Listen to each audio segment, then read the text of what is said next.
All right, diving in again with another deep dive. You guys sent us some pretty wild stuff, and today is no exception. Buckle up, because we're going down the rabbit hole of the holographic universe. Oh yeah, this is going to be a good one. Right. I am ready, so what are we even talking about here? Well, we're essentially exploring the idea that our brains might be kind of like sophisticated receivers, Oh, I like that. Receivers. picking up signals, Yeah. and interpreting a reality that's more like a holographic projection than the solid world we think we see. Okay, I am officially intrigued. Where did this wild idea even come from? It's a surprisingly long history, actually, blending physics and neuroscience. Even parapsychology gets in on the I action. love when those worlds collide. All right, so let's break this down. Are we saying that, like, the physical world isn't actually real? Not necessarily saying it's not real, but it might not be what we think it is. It might be more about information and how our brains interpret that information. Okay, so how does this whole hologram thing work? Well, one of the pioneers in this area was Carl Pribram, a neuroscientist who did some fascinating work on memory. Oh yeah, I've heard of him. Wasn't he the one who... He found that memories aren't stored in just one place in the brain, but are distributed throughout. So it's not like a filing cabinet where each memory has its own little folder. Nope, more like Oh, a holographic image where the whole image is contained in every part of the hologram. Whoa, so our brains are like holographic storage devices. In a sense, yeah. And this led Pribram to propose that the brain actually processes information holographically. So it's taking a jumble of, what, frequencies? And turning them into the world we see. Exactly, that's the idea. Now, how does this connect to the universe itself being a hologram, you ask? Well, yeah, that's the big question, right? Well, this is where physicist David Bohm enters the picture. He was all about this concept of wholeness. Wholeness, like everything is connected. Yeah, like the universe isn't just a bunch of separate things, but like a unified field of energy or something. All right, that's starting to sound a little woo-woo, even for me. What's the science behind that? Bohm was actually a very respected physicist who did a lot of research on plasmas. Plasmas, like the fourth state of matter. Exactly. And he was amazed by how electrons in a plasma would act like a single coordinated whole. Almost like it was like a living entity or something. That's the kind of language he used, yeah. And, this idea of interconnectedness, it's a key principle in quantum physics, too. Oh yeah, quantum physics, always a mind bender. Right. And in quantum physics, you have this wild thing where particles that are like miles apart can still influence each other instantly. Okay, I've heard about that. It's like spooky action at a distance or something. Exactly. Like they're all part of this cosmic dance where like every move is connected. So are we saying that the universe is basically one giant interconnected hologram? That's one interpretation. And this model might actually help explain some of the mysteries of parapsychology. Ooh, parapsychology. Now we're getting into the really weird stuff, like what, ESP and telekinesis. Well, those are still pretty debated, but the placebo effect, for example, that's a pretty well-documented phenomenon. Oh yeah, the placebo effect. Right. That's where people get better just because they believe they're getting treatment, right? Right, but it goes deeper than that. There was this crazy study back in 1962 where they gave people placebos instead of LSD. Okay, and what happened? They experienced many of LSD's effects, even though they were just taking sugar pills. Wow, that's wild. So just the belief that they were taking LSD was enough to, like, alter their consciousness? It seems so, which suggests that our beliefs and expectations, they can have a pretty powerful impact on reality. And if you think about it, that kind of ties back into this whole holographic idea, right? Like, if reality is more about information and perception than solid matter, then maybe our thoughts and beliefs can actually change that information, that perception. Exactly. And if that's true for something like the placebo effect, it makes you wonder what else our minds might be capable of. Okay, now you're really making me think. So this is just the tip of the iceberg then. Oh, we're just getting started. Next, we're going to dive into some even more mind-blowing stuff like multiple personality disorder and Stigmata. Stigmata, like the wounds of Christ. All right, now I am really hooked. We'll be right back after a quick break. Don't go away. Okay, so before the break, we were talking about the power of the mind, like how our thoughts and beliefs can shape reality. And that brings us to a really interesting concept called outer intention. It's, it kind of flips the script on how we usually go about achieving goals. Okay, I'm all ears. How so? Most of us operate from a from a place of inner intention, right? Yeah. We set a goal and we push and we strive. We try to force things to happen through willpower. Yeah, sounds familiar, like hustle culture and all that, but you're saying that's not the best way. Well, according to this idea of outer intention, that kind of striving actually creates resistance. Like, we're pushing against the natural flow of the universe. So instead of, like, forcing things to happen, we should be more, I don't know, like, going with the flow. Exactly. It's more about aligning ourselves with the natural currents of reality, so to speak, trusting that things will unfold in the right way at the right time. That sounds a lot more relaxing than my usual approach. No. But how do we actually do that? Like, how do we shift from forcing to flowing? Well, this is where things get really interesting. There's this idea of the alternative space. Alternative space. Sounds kind of sci-fi. It kind of is. The idea is that, like, all potential realities exist in this space. And by shifting our thoughts and intentions, we can basically transurf onto a different lifeline, attract the circumstances we want. Okay, so it's like choosing a reality from a cosmic menu or something, just by, like, aligning our energy with it. Yeah, that's a good way to put it. The key is to reduce importance and attachment. Wait, didn't we talk about that before the break? Like, with breaking free from negative energy and all that? It's a recurring theme, because the more we obsess over a goal, the more we're actually creating resistance.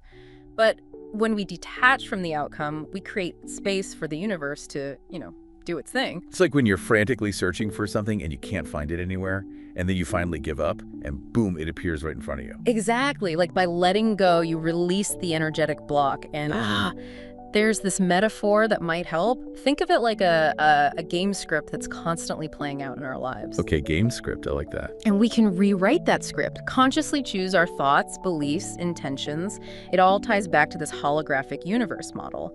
If reality is, at its core, a projection of consciousness, well then, our thoughts and intentions have the power to shape that projection. Wow. Okay, my head is spinning a little, but this is all very theoretical. Can you give me, like, a real-world example of how someone might use outer intention to achieve a goal? Sure. Let's say someone is looking for their dream job. With inner intention, they'd be like hitting the pavement hard, scouring job boards, stressing over interviews. But with outer intention, they would focus on defining their ideal job, the environment, the work they want to do, and then, like, release that vision to the universe. Trust that the right opportunity will come along. So instead of chasing the job, they're allowing the job to find them. But does that mean just sitting back and doing nothing? Not exactly. It means taking inspired action. Maybe a chance encounter leads them to the perfect opportunity, or they stumble across a job posting that seems like tailor-made for them. It's about being open to possibilities and following those little nudges from the universe. Okay, I'm starting to get it. It's about, like, aligning our energy with what we want and trusting that the universe will sort of conspire to make it happen. That's a good way to put it, yeah. And speaking of aligning with the universe, we can't talk about this stuff without mentioning Napoleon Hill. Napoleon Hill, the Think and Grow Rich guy. I love that book. What does he have to say about outer intention? Well, he doesn't use that exact term, but his book, Outwitting the Devil, really resonates with these ideas. And it was written, like, decades before Zeland's book. Oh, wow. So these concepts have been floating around for a while. Yeah, Hill talks about the devil not as a literal being, but as a personification of the negative forces that hold us back. Fear, doubt, procrastination, all that stuff. So it's not about battling some external demon, but more about conquering those inner demons that sabotage our success. Right. He was big on the idea that fear is the devil's most potent weapon, and he believed that cultivating unwavering faith was the key to overcoming it. Okay, I see the connection. That totally aligns with outer intention, right? Letting go of fear-based thinking and adopting a more trusting, expansive mindset. But exactly. Hill even suggested that failure can be a valuable experience, like it forces us to reevaluate our beliefs and start fresh. So instead of seeing failure as a defeat, we can see it as a redirection, an opportunity to course correct and get back on track with our true purpose. Exactly. And he emphasized the power of choosing our thoughts carefully because they shape our reality. He even had this idea about the law of hypnotic rhythm. The law of hypnotic rhythm. What's that? It's basically the idea that we tend to attract experiences that align with our dominant thoughts and beliefs. So if we're constantly thinking negative thoughts, we're more likely to attract negative experiences and vice versa. Okay, yeah, that makes sense. So change your thinking, change your life. Mm. Pretty straightforward. Right, and he contrasts this with the idea of drifting. Drifting, like just floating through life without a purpose. Exactly.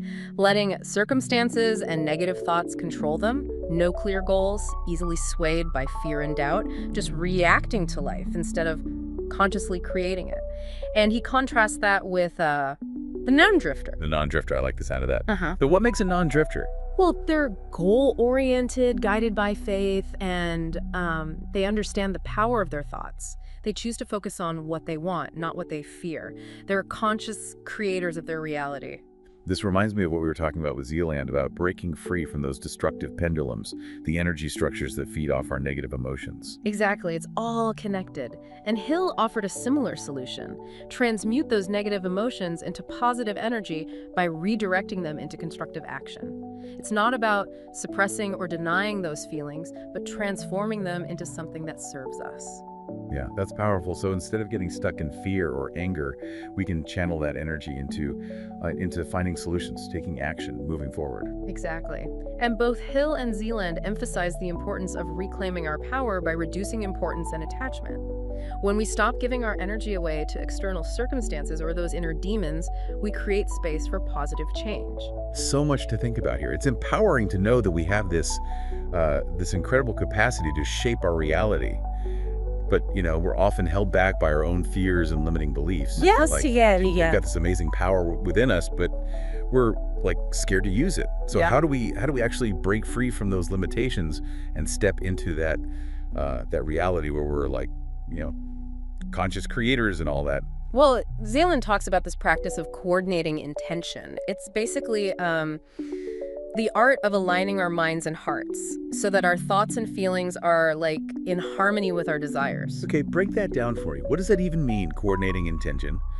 And how does it help us manifest what we want? Think about it, how often does our mind get in the way when we're trying to apply this outer intention stuff? All the time. Overthinking, doubting, trying to control every little thing. Exactly. Coordinating intention is about quieting that mental chatter, creating a state of inner alignment. So getting our heads and hearts on the same page, so to speak. Yeah, exactly. And one of the key principles here is, you guessed it, reducing importance. Again, with the reducing importance, we talked about it with those negative pendulums and detaching from outcomes. But how does it apply to coordinating intention? Well, the more importance we place on something, the more pressure we create, right? It's like we're tightening our grip on the reins, trying to force the horse to go in a certain direction. And that just makes the horse resist even more. Exactly. It creates this excess potential that actually repels what we want. It's like that feeling when you really, really want something. And the more you want it, the further away it seems to get. Exactly. The antidote is to detach from the outcome, not in a sense of apathy or indifference, but more like trust and surrender. Okay, so we set the intention, take inspired action, and then let go. Exactly. And this ties into the idea of aligning with what Zealand calls the alternatives flow. Instead of trying to force our way through life, we're allowing ourselves to be carried by the current, trusting that it'll lead us to our destination. That sounds a lot more enjoyable than constantly swimming upstream. All right. And Zealand suggests that we can practice this in everyday life by paying attention to our inner state. He calls it listening to the rustle of the morning stars. The rustle of the morning stars. Okay, that sounds beautiful and all, but what does it actually mean? It's about tuning into our intuition, that subtle inner voice that guides us. Zealand suggests we can strengthen this connection by paying attention to our feelings. When we make a decision, does it feel expansive and joyful or constricted and heavy? This is like a gut feeling. Knowing whether something is right for us or not. Exactly. And when we start to trust those inner nudges, we start to align with that alternatives flow. Things start falling into place more effortlessly. This makes me think about all the times I ignored my intuition and ended up in situations that just felt off, like I was fighting against the universe or something. We've all been there. But the good news is we can retrain ourselves to listen to that inner wisdom. It's a gut muscle. The more we use it, the stronger it gets. Exactly. This has been incredibly fascinating, seriously mind-blowing.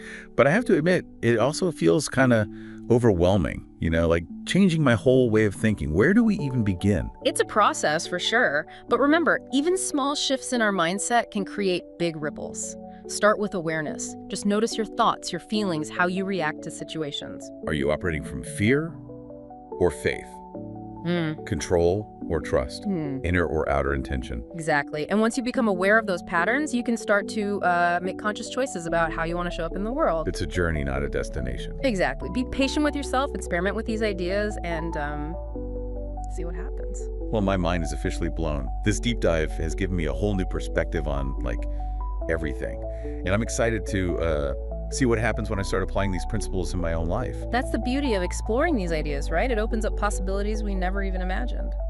To all you listeners out there, if you're feeling inspired to step into a more empowered version of yourself, why not give this outer intention thing a try?